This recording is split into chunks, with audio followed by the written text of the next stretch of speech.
Where are we at with these oral oncolytics, generally? So you said it's changed practice in that the treatment plan, aside from just the drug regimen, but how you administer and how it is continuity of care and how you follow up with the patient and where they go, and flexibility leads to quality of life, but follow-up is, these additional supports are needed.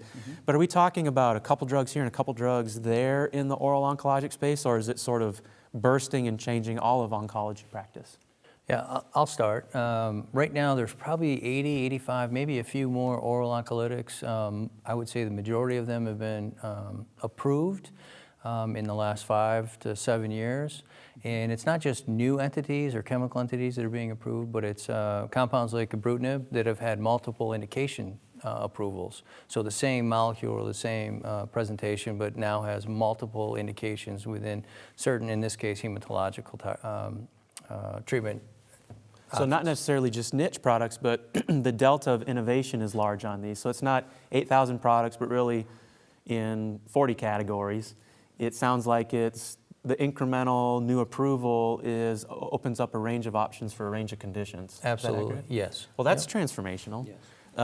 And this is going to increase. Well, that's what's in the pipeline as well. We're going to see more and more oral oncolytics? Yes, absolutely. There's a lot of studies in the literature that talks about the fact that we've had a lot of new approvals and new indications within existing commercial products, but there's more within our pharma partners are discovering these targeted therapies, and there's a lion's share, 40% or so are going to be in the oral space.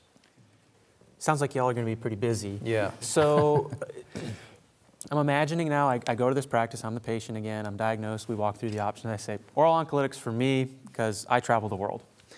And what does that process look now for the procurement? Am I getting it in the mail? Am I coming to your practice on a regular basis? Am I getting a week's supply, a month's supply, 90-day supply? How is that different from what we think about when we think about pharmacy practice and dispensing? But I'll just start and ask our experts to build on this.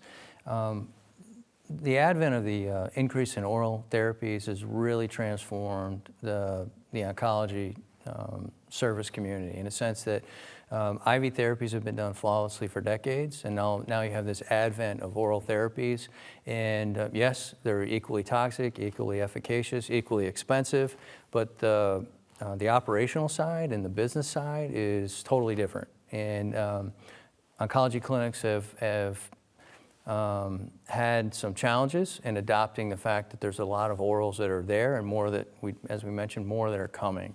And so, one way that practices have adopted for this change in therapies is through like process flow mapping and dedicating a team, folks that are with us today, that are solely focused on oral therapies. So, like again, before decades ago, or for decades, it's always been IVs. Now there's 20, 30, 40% of the prescriptions that come out of an oncology practice are oral, not just strictly IV. Well, you said something important there too, though, around the patient perception. So do you run into any times in your practice where you come across a phenomenon where a patient says, well, if I'm getting something put in a needle in me and I'm in the office, that must mean it's more serious and potentially more, I need to pay attention to it more. But if I get a pill, I mean, it's just a pill. I buy pills over the counter. So what's the patient education look like? No, this is very effective. But we have to watch after it just as if you were in the office. I mean, do you run across that? What does that feel like in your practice? What does that patient conversation look like? So that's kind of where, again, Mike said, the process in oral oncology is significantly different. So generally when a clinician and a patient have met and they've come up with a plan to start a patient on an oral oncolytic, clinical pharmacists have really been playing a large role in treating these patients. So education is really a big key factor up front.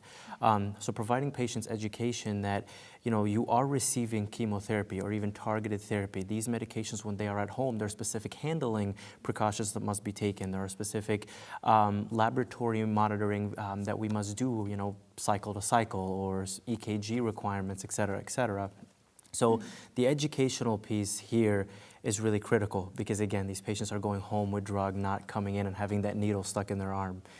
You know, the pharmacists and the care teams have really played a big role here. You know, we have financial advocates that help with assistance. So it's really been a role, a multidisciplinary approach from the provider, from the pharmacy, from the coordinators to really get the patients that optimal treatment. I think that's key is the education. The patients need the education specific to the oral therapy that they're going on, not just on how to handle, but the importance of it, what it's going to do, and that it will be just a prescription for cycle to cycle or month to month. You're not getting a 90-day fill and you're on your way. You have to have the labs in between. You have to have an office visit to monitor for toxicity.